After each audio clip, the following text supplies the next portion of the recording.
On today's Star Wars Legends lore video, we talk about the most destructive device in the universe.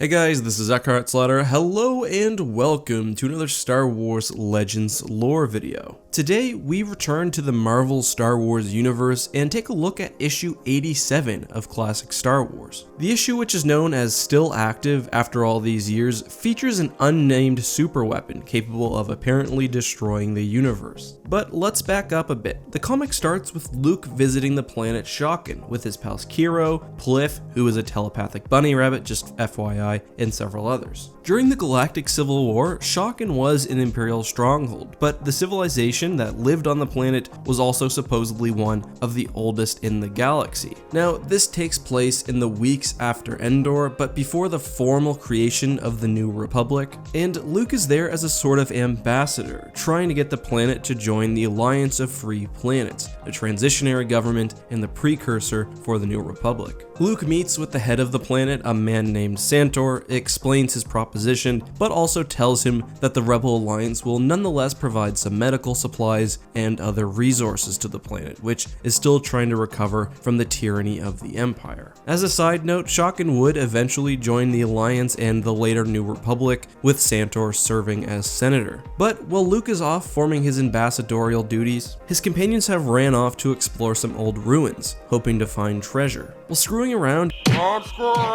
and firing off blasters, they accidentally unlock an ancient mechanism. This traps them and they're totally unable to escape.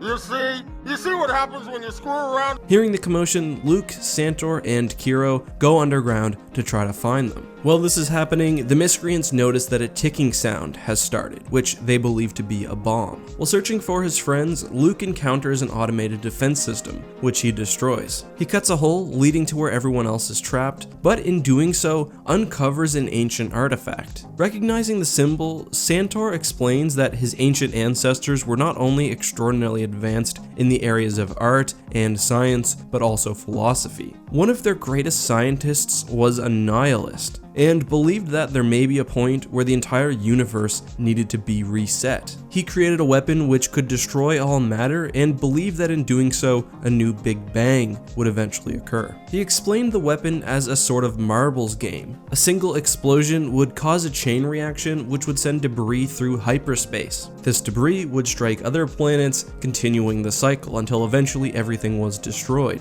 Luke and Santor then notices the ticking sound, which the other group has heard for some time now, and realizes that the weapon has probably been activated. Luke, however, discovers an even deeper passage, and he and Kiro go to investigate. Down the very long flight of stairs, they discover a gigantic underground lake. Thankfully, Kiro is a Chuck-Yeevee, a creature which can breathe underwater. He descends and finds a very large robotic-shaped face, which he identifies as the super weapon itself. He destroys it with Luke's lightsaber, creating an absolutely massive tidal wave. The two are able to escape, although Kiro is seriously injured. They rendezvous with their friends, and the hero's fate is uncertain.